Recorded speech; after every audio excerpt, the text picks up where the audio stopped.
Hello everyone.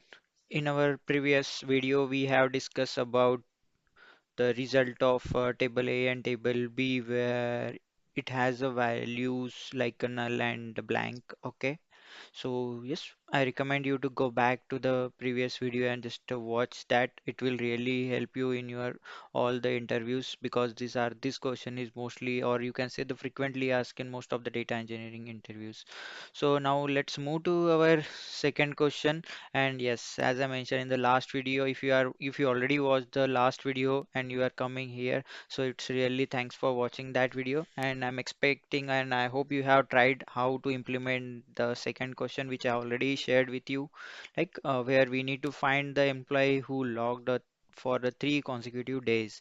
And also I make the note like that you should not use lead and lag. Okay, so let's discuss the solution of this. So first of all, I will take this data and move to Excel to just have some look and just understand the things. Okay, so so I am here. Let me zoom in.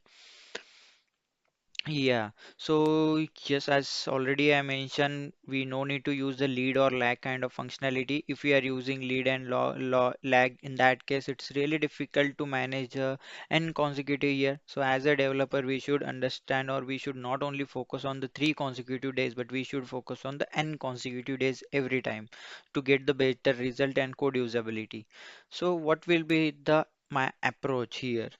Okay, so let's start. So first of all, here I want to perform the row number here. Okay, so let me give you like a row number.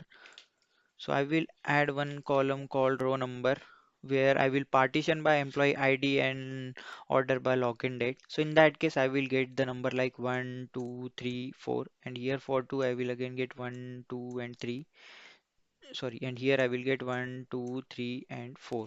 Okay, so in this way I will get the numbers. Okay, so again for this one. Okay, so if I want to utilize that, okay, now I will take the subtraction of, or like I will make a difference or subtraction of B and C column, like a login date and row number. So here row number I want to subtract. Okay, so why I want to subtract is like I will just explain you in some minutes. Okay, so here we have this date, right? One. So here if I just copy and paste it, sorry, let me take it here. So now here if you can see here we have 20 dates. So now let's subtract one, so that means we will get the 19. So now here we have the 21. Here if you subtract the 2, again we will get the 19. Here we have 22. If we subtract the 3 days from here, again we get the 19. Okay, so similarly if we subtract the 4 days from 24, in that case we will get the 20, right? And similarly, if we done it for the 20, if we done it for 15, we will get 14. If we done it for 16, 2 days minus, then we will get 14. Again, here we will get minus 3 days out of this 18, so we'll get a 15.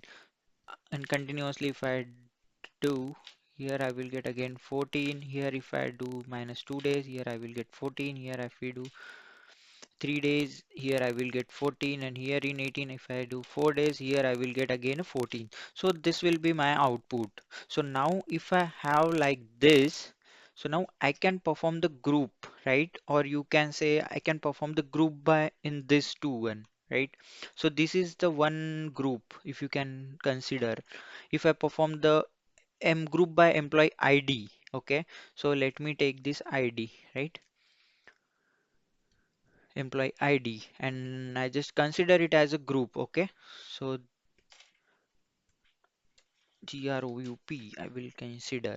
Okay, so let me take it here. So for first ID, so first ID, and here I will get a count as well. Okay, and if you are performing some count, so in that case this is the first group, right? So where if I just take a copy, this is the group, and what is the count of this is 3, right?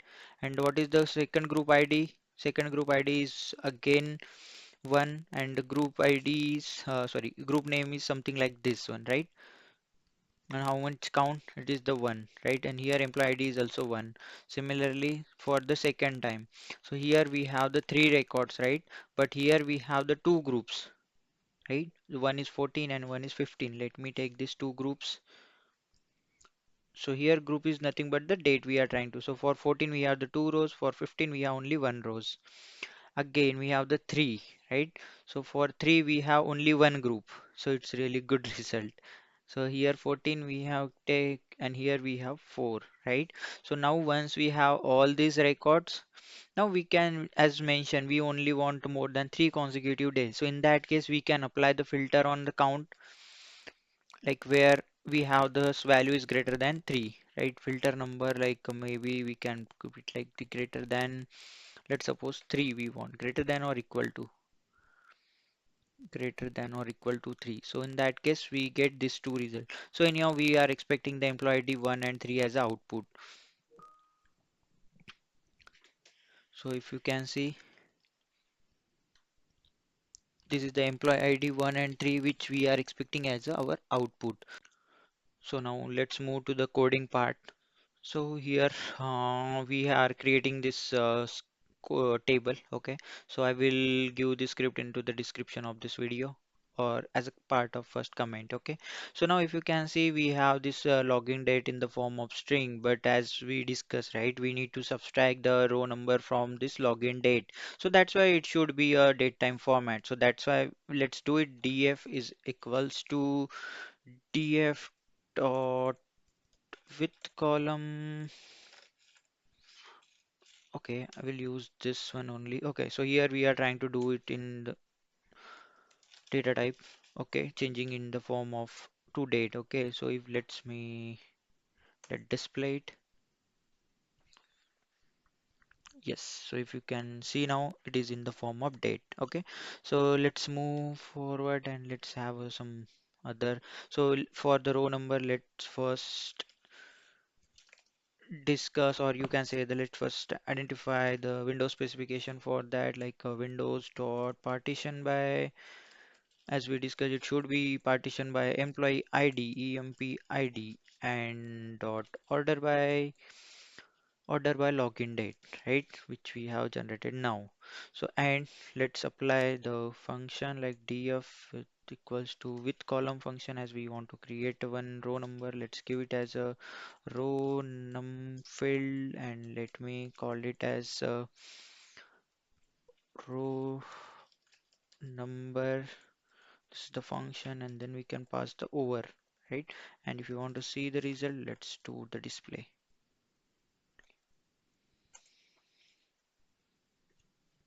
Missing one requirement windows. Okay, so inside over we should pass this window specification, right? So window specific. Yeah, see, we get the output as we are expecting. For this 4 rows, we get the 1, 2, 3, 4, 4. For this 2, 1, 2, 3, and for this next 4, we get 1, 2, 3, 4. Now let's add some one more parameter which will help us to discuss or help you to find the group date. Okay, so for that, let's write a with column. So we'll call it as a group ID. Okay, and what we need to do is let's do the expression. What expression we need to perform? We need to do the date subtraction, and for date subtraction the date column is login date, and how many days we want to subtract it is from the row number. Okay, so this will be our result. Okay, now instead of to just avoid some errors and all, I will at the initial stage I will let you give it as a df1 like this. It is not an ideal way to give a df1. I'm just giving it because we are trying to execute and see the result. If we are keep the df1 only, it will try to override the existing data frame and we may face the errors. See here, now we are getting the same data ID for the 3 rows, which means these are the 3 consecutive, and these are the again the 4 which is more than 3 as well, but we are targeting the n consecutive days, right? So yes, now here we can just perform, I will keep it as it is. df1 is equals to df1, and now we have everything ready. We just need to perform the group by. So I will consider it as a result is equals to result, and here I will consider df1 dot group by. So on employee ID, right, and group ID. Okay, and then we can just take the count of login dates and all, or you no need to do like this. We can just take the count, simple count, uh, COU NT count, and also we add some filter itself, like filter. What is the filter? Like a call of count, or let's say the call of count, it's nothing but the extra hard-coded value. Call of count is greater than equal to, in our case it's a 3, but yeah, it may be something else. And in the same we can just perform the select operation of the employee ID as we only want this. And let's take the distinct. It may be if we have the long data and it has a multiple, or you can say that it has a same ID occurs 3 times or 3 consecutively logged in for in first one, second month, and third one, but there is no partition based on the month. So in that case, just to avoid the duplicate rows, we are just writing the distinct. Okay, and let's see the result. Yeah, we got it. We get the employee ID 1 and 3.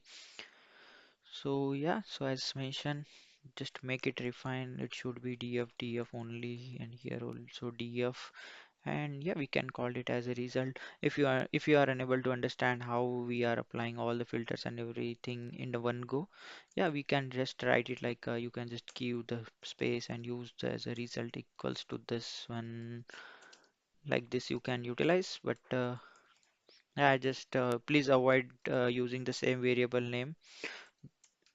Okay, you can do like this as well. There will be no issue.